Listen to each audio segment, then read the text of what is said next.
बात करेंगे वक्फ संशोधन बिल की। जी हां, राज्यसभा में भी ये बिल पास हो गया। आपको बता दें ये बड़ी खबर, जहां वक्फ संशोधन बिल राज्यसभा में भी पास हो गया और वक्फ बिल के पक्ष में 128 वोट पड़े हैं और वक्फ बिल के विरोध में 95 वोट पड़े और अब बिल को राष्ट्रपति जी के पास जो है मंजूरी के लिए भेजा जाएगा। तो पीएम मोदी ने भी ट्वीट कर बधाई दी है और हंगामेदार सदन को रहने की जो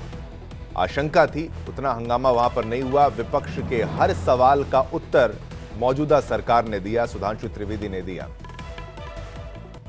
तो बड़ी खबर आपको बता दें, बिल को राष्ट्रपति की मंजूरी के लिए भेजा जाएगा और उसके बाद ये कानून के रूप में लागू हो जाएगा और पूरे देश में हर्षोल्लास का माहौल, उत्साह और ये मुसलमानों के हित के लिए। अब चलते हैं, आगे बढ़ते हैं। इसी खबर से जुड़ी एक और खबर आपको बता दें, वक्फ बिल पास होने पर प्रधानमंत्री नरेंद्र मोदी का सोशल मीडिया प्लेटफॉर्म एक्स पर ट्वीट सामने आया है, जहां वक्फ बिल पास होने पर पीएम मोदी ने सोशल मीडिया प्लेटफॉर्म एक्स पर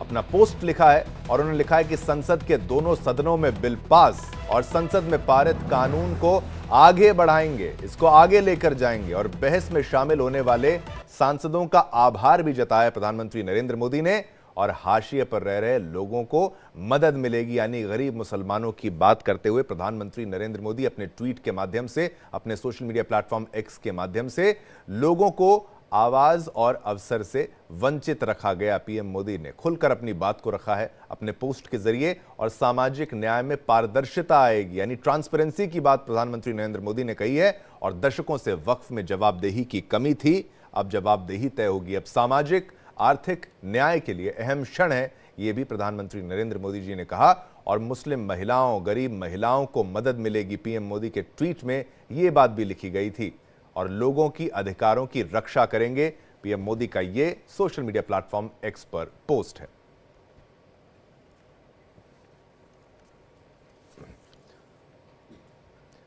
चलिए, इसी पर और जानकारी देने के लिए हमारे साथ आयुषी मिश्रा जुड़ चुकी हैं। आयुषी, इस पूरे मामले पर विस्तार से समझाते हुए कि प्रधानमंत्री नरेंद्र मोदी का अब ऑफिशियल एक तरीके से पोस्ट आ गया सोशल मीडिया प्लेटफॉर्म एक्स पर, लोकसभा में जीत हासिल हुई, बिल को राज्यसभा में जीत हासिल हुई, अब बस केवल महामहिम राष्ट्रपति जी के हस्ताक्षर के लिए इसको भेजा जाएगा। और अब देखा जा रहा है कि जो गरीब मुसलमान है, पासमानदा मुसलमान है या जो वंचित मुसलमान है, वो बेहद खुश हैं, लेकिन विपक्ष को अभी भी मिर्ची लगी हुई है। तो उनको जवाब देते हुए प्रधानमंत्री नरेंद्र मोदी जी का ये ट्वीट है।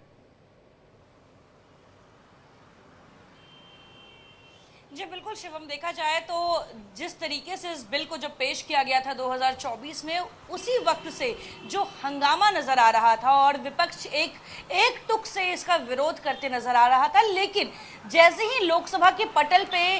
जब इस बिल को परसों पेश किया जाता है और उसके बाद लोकसभा से जब ये पारित हो जाता है, तो राज्यसभा में जिस विरोध की उम्मीद की जा रही थी वो नजर नहीं आई। विपक्ष पहले ही अपना जो मनोबल है वो गिरा चुके थे। उन्हें पता था कि जिस तरीके से लोकसभा से बिल पारित हो चुका है वैसे ही राज्यसभा से होगा। और आपको बता दें 128 वोटों के साथ वक्फ संशोधन बिल जो है राज्यसभा से भी पेश हो गया है। महज एक कदम दूर है ये बिल कानून बनने में। जी हां, अब सिर्फ महामहिम राष्ट्रपति के हस्ताक्षर के बाद ये जो बिल है ये कानून में तब्दील हो जाएगा। इसके बाद सरकार एक अधिसूचना जारी करेगी और इसके साथ ही बीजेपी ने एक और स्ट्रैटेजी तैयार की है, क्योंकि इस बिल को लेकर कई विरोध देखने को मिले थे। तो ऐसे में लोगों तक सही जानकारी पहुंचाने के लिए, क्योंकि बीजेपी हमेशा ये कहती नजर आई सदन के अंदर कि विपक्ष जो है वो भ्रमित करने की कोशिश कर रहा है बिल को लेकर, विपक्ष बिल की जो खासियत है वो नहीं जनता तक ले जाने की कोशिश कर रहा है। और ऐसे में एक कमेटी बनाई गई है जो है प्रचार कमेटी, जिसके तहत इस बिल में जो खासियत है, जो हर वर्ग के मुसलमानों के लिए लाया गया है, उन तक वो प्रचार कमेटी का काम होगा, वो संदेश पहुंचाना, उनको एजुकेट करना, उन तक वो प्रचार करना। अब ऐसे में देखिए, देखने वाली बात है कि ये एक ऐसा बिल जिसका मुझे लगता है कि किसी ने सोचा भी नहीं होगा कि किस तरीके से आसानी से लोकसभा राज्यसभा से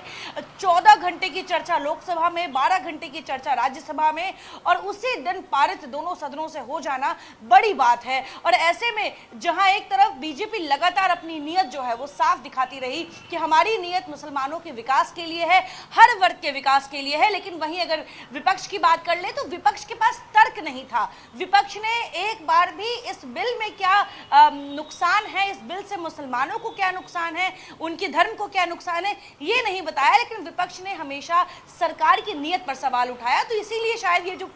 पूरी चर्चा रही, चाहे वो लोकसभा के अंदर हो या राज्यसभा के अंदर हो, वो सरकार हमेशा अपनी नीयत बताती रही कि उनकी नीयत में क्या है, वो किस तरीके से इस बिल को ला रहे हैं और किस नीयत से लेकर आ रहे हैं। तो देखिए, अब सिर्फ एक कदम दूर है इस बिल को कानून बनने में, और बिल्कुल पक्ष विपक्ष की बीच जो जोरदार बहस नजर आई 2 दिनों की, चाहे वो लोकसभा में हो या राज्यसभा में हो। लेकिन आज के दिन जिस तरीके से आपको बता दें, आगे की रणनीति तैयार की जा रही है, क्योंकि देखिए आप जेपीसी कमेटी बना लिए, विपक्षी सांसदों को उस कमेटी का आपने मेंबर बनाया, उनको समझाने की कोशिश की, वहां बात नहीं बनी, ड्राफ्ट तैयार हुई। लेकिन लोकसभा के पटल पे शायद गृह मंत्री अमित शाह जो थे वो बखूबी अपने आप को समझाने में समक्ष रहे, वो समझा पाए अच्छे से। इसीलिए शायद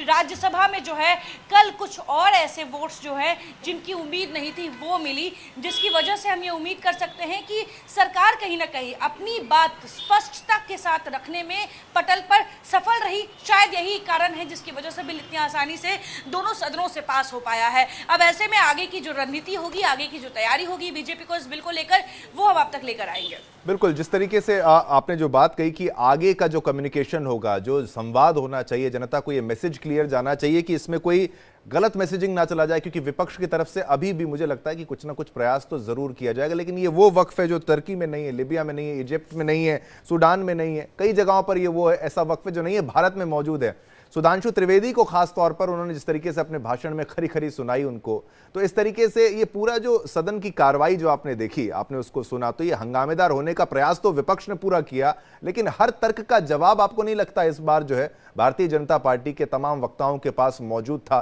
चाहे अमित शाह ने एक तरफ तो ये लोकसभा की बात अगर मैं उन्होंने ये भी कह दिया था कि भाई कैसे नहीं माना जाएगा, मानना पड़ेगा, सरकारी आदेश होगा उसको मानना पड़ेगा। विपक्ष कितना इस वक्त कितना हताश है, कितना निराश है, इसका भी अगर कुछ आंकलन आप बता पाए आयुषी। देखिए, बिल्कुल अगर बात कर ले विपक्षी पार्टियों की, तो मुझे लगता है कि शायद जितनी तैयारी सरकार की थी, जितनी तैयारी केंद्र की थी इस बिल को पटल पे पेश करने की, शायद विपक्षी पार्टियों की उतनी तैयारी नहीं थी इस बिल का विरोध करने की। क्योंकि आप जब किसी चीज का विरोध करते हैं तो उसके पीछे तर्क ढूंढा जाता है, और वो तर्क जो था वो कहीं ना कहीं विपक्षी पार्टियों में जो था वो नजर नहीं आ रहा था। आप सरकार की नीयत पर सवाल खड़े कर रहे हैं, लेकिन सरकार कह रही है कि वक्फ बोर्ड जो है वो मुसलमानों में किसी सिर्फ एक वर्ग के लिए फायदेमंद है, बाकी वर्ग आज भी वंचित हैं उससे, और बाकी वर्गों को आज भी उस वक्त से कोई फायदा नहीं है। और ये संशोधन इसीलिए किया जा रहा है ताकि चाहे वो पसमानदा मुसलमान हो, चाहे वो सुन्नी हो, चाहे वो कोई भी मुसलमान धर्म मुस्लिम में कहीं किसी भी कम्युनिटी से आते हो, उन तक वक्फ का वो पूरा फायदा पहुंचाया जाएगा, चाहे वो स्कूल हो, कॉलेज हो, अस्पताल हो, बाकी जरूरतें हो, वो सब इससे पूरा किया जाएगा। तो बिल्कुल सरकार ने अपनी नीयत साफ रखी, और यही मुझे लगता है यही एक कारण है जिसकी वजह से जो विपक्ष है वो अब सफल नहीं हो पाया, क्योंकि विपक्ष ने तर्क नहीं ढूंढा, विपक्ष ने सिर्फ विरोध करने की कोशिश की, केवल नाम के लिए, केवल नाम के लिए विरोध था, लेकिन वो फिर बिल्कुल भी बिल्कुल इतना जोरदार नहीं, केवल विरोध के लिए विरोध किया, इसलिए वो हार गए, और वो बिल जो है वो भारी बहुमत से जो है पास हो चुका है। अब केवल महामहिम राष्ट्रपति जी के हस्ताक्षर की आवश्यकता है, उसके लिए भेजा जाएगा। बहुत बहुत धन्यवाद आयुषी, इस तरीके